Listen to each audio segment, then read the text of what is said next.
नमस्कार दोस्तों, स्वागत है आप सभी का आपके अपने YouTube चैनल एग्री मेंटर्स पर। आज का जो सेशन है वो आपके लिए और स्पेसिफिकली एग्रीकल्चर और अगर हम बात करें खेती के लिए और खेती के किसानों के लिए और खेती के जो यूथ हैं उनके लिए ये बहुत ही कारगर साबित होने वाला है। जी हाँ, आज हम बात करेंगे एक महिला किसान के बारे में जो कि बचपन में ही 6th क्लास में अपनी पढ़ाई छोड़ देती है, एक छोटे से गांव से बिलोंग करती है और कम उम्र में केवल 11 साल की उम्र में शादी हो जाती है और 14 साल की उम्र में एक बच्चा भी हो जाता है। उसके बावजूद वो महिला आज प्रेजेंट टाइम में एक गांव से, आंध्र प्रदेश के छोटे से गांव से और ऑक्सफोर्ड यूनिवर्सिटी में पहुंचने का काम किया। ऑक्सफोर्ड में जो है एक लेक्चर दिया, ऑक्सफोर्ड में कॉन्फ्रेंस का हिस्सा बनी। ये कैसे पॉसिबल हो पाया तो जानते हैं। सबसे पहले आप लोग इस वीडियो को देखने पहले अगर आप नए हैं तो लाइक, शेयर और सब्सक्राइब करना मत भूलिएगा। तो सबसे पहले हम लोग बात करते हैं के मीराबी की, एक inspirational natural farming revolution story, जिसके अंदर अगर हम बात करें तो आपको बताना चाहते हैं कि ये महिला पोन्नूर गुंटूर डिस्ट्रिक्ट से बिलोंग करती है और इन्होंने 6th क्लास में ही पढ़ाई छोड़ दी थी बिकॉज पैसे की कमी थी, फाइनेंशियल कंडीशन उतनी अच्छी नहीं थी। कम उम्र में ही 11 साल की उम्र में शादी कर दी गई और 14 साल की उम्र में जो है ये मदर बन चुकी थी। और अब यहां पर मोड एक ट्रांजिशन, अभी तक तो एक हिस्सा चल रहा था क्योंकि गरीबी का यह हिस्सा सबके साथ चलता है। आज देश की आधी आबादी ऐसे ही कहीं ना कहीं जीवन बसर कर रही है, लेकिन अब इनकी जीवन में जो मोड़ आता है वो अहम है। होता क्या है कि उनके हस्बैंड जो हैं वो बीमार हो जाते हैं और इनके हस्बैंड के बीमार होने के बाद इनके घर की पूरी जिम्मेदारी इनके कंधों पर आ जाती है, इनके बच्चों की जिम्मेदारी इनके कंधों पर आ जाती है। तो के मीराबी ने एक इंपॉर्टेंट स्टेप लिया, उन्होंने एग्रीकल्चर करने की सोची। और जब एग्रीकल्चर में वो खुद इन्वॉल्व हुई तो उन्हें पता लगा कि जो केमिकल यूज किए गए थे, जिस प्रकार से खेती की जा रही थी, वही खेती उनके पति के लिए उनकी बीमारी का कारण बनी।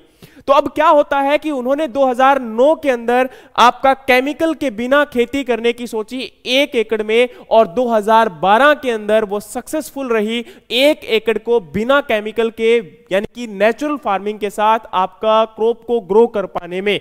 और अब यहां पर जब ऐसा पॉसिबल हुआ तो उन्होंने बाकी सभी फील्ड को भी क्या किया, पूरा का पूरा नेचुरल फार्मिंग में कन्वर्ट कर लिया और आज जो है वो इस कंडीशन पर पहुंच गई हैं कि उन्होंने पूरे के पूरे फील्ड को ना कि केवल अपना नेचुरल फार्मिंग किया बल्कि आज वो इंस्पायर भी कर रही हैं बाकी लोगों को, वहां के स्थानीय लोगों को, कि वो लोग भी आपके नेचुरल फार्मिंग को ले सकें, नेचुरल फार्मिंग को अडॉप्ट कर सकें, जिससे हमारा ना केवल एनवायरमेंट बचेगा बल्कि एक अच्छा खासा प्रोडक्शन भी होगा और हम हमारी इनकम को भी इंक्रीज कर पाएंगे। तो इसके अंदर अगर हम बात करें तो अभी मैं आपको बताना चाहता हूं कि जो है के मीराबी जो है रिसेंटली ऑक्सफोर्ड के अंदर एक रियल फार्मिंग कॉन्फ्रेंस हुआ था 2024 में ही, अभी कुछ दिन पहले की बात है, और उन्होंने रिप्रेजेंट किया था अपने स्टेट को। और RYSS एक इंपॉर्टेंट संस्था है, एक महत्वपूर्ण संस्था है जो कि रायतू साधिकारा संस्था के नाम से जानी जाती है। और इन्होंने क्या किया था कि यही है वो संस्था है जिन्होंने के मीराबी को एक इस लेवल तक पहुंचाने का इंपॉर्टेंट काम किया। और यहां पर अगर हम बात करें तो उन्होंने उनका जो फार्मिंग मेथड है के मीराबी का, उसको नाम देने का काम किया है मीराबी मॉडल। और इसके साथ अगर हम बताना चाहें तो बताना चाहूंगा कि जब शुरुआत उन्होंने की थी तो इनिशियल में उन्होंने अपनी इन्वेस्टमेंट को, जो आपका केमिकल फार्मिंग से नेचुरल फार्मिंग में जब अडॉप्ट किया उन्होंने, तो 1 एकड़ के अंदर अप्रोक्सीमेटली उन्होंने आपका 19,000 रुपए का खर्चा बचाया था। और अप्रोक्सीमेटली टोटल उन्होंने जो है ऐसा करके 1.5 लाख रुपए एक जो उनको पूरा का पूरा फील्ड था उससे बचाने का काम किया। और इसके साथ साथ में टोटल उन्होंने 30 से ऊपर क्रॉप को ग्रो करवाया। देखिए, नेचुरल फार्मिंग का यही सबसे बड़ा फायदा है कि इसमें डाइवर्सिटी बहुत ज्यादा देखने को मिलती है और हमें इसके अंदर इनपुट बहुत कम अप्लाई करना पड़ता है। तो उसका बेनिफिट यहां पर के मीराबी ने लिया। और एज वेल एज अगर हम बात करें तो उन्होंने मेन इनोवेटिव मेथड कौन कौन से अपनाए, तो उनका मेन इनोवेटिव मेथड है pre monsoon dry sowing method और मल्टीपल क्रॉप कल्टीवेशन।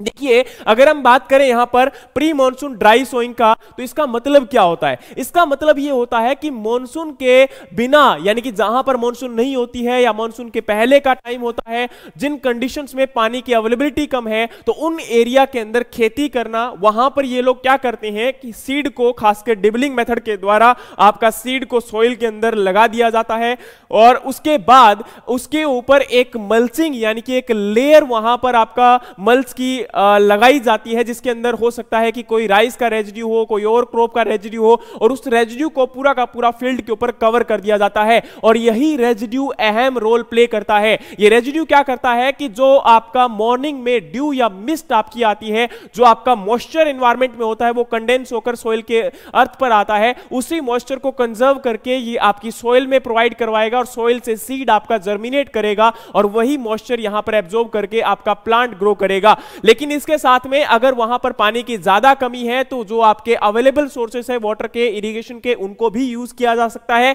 लेकिन इसमें मेन यही रोल रहता है कि जो एनवायरमेंट में आपके वाटर वेपर की वजह से ग्लोबल वार्मिंग का कारण बनता है, वो एक तो उसको रिड्यूस करना, दूसरा वाटर को यूटिलाइज करना, और एज वेल एज आपका मल्टीपल क्रॉप कल्टीवेशन को ग्रो करवाकर सोइल की हेल्थ को इंप्रूव करना, एनवायरमेंट की हेल्थ को इंप्रूव करना, ये इनका मेन मॉडल है, ये इनका एक मेन इनोवेटिव मेथड है। और अगर हम बात करें तो मिराबी ने इन टेक्निक को फॉलो करते हुए आपका प्री मॉनसून ड्राई सोइंग और आपका मल्टीपल क्रॉप कल्टीवेशन आज बहुत सारे किसानों की जिंदगी जो है बदलने का काम किया है। और इनका सपना भी है, ये अभी भी इंस्पायर कर रही है, लगातार आपके बहुत सारे किसानों को इन्होंने इस रोल मॉडल के अंदर अपनाने का काम किया है। और आज वो चाहती हैं कि मैं बाकी फार्मर को भी इसके अंदर एंगेज कर सकूं और आने वाले टाइम में जो मेरी जर्नी के अंदर यानी कि के मिराबी की जर्नी के अंदर वाइस चेयरमैन जो RYSS के हैं टी विजय कुमार, उन्होंने एक इंपॉर्टेंट रोल प्ले किया था, वैसे ही वो बाकी लोगों की जिंदगी के अंदर भी एक अहम रोल प्ले कर सके, उनकी जिंदगी को बदलने के लिए ये इनका सपना है।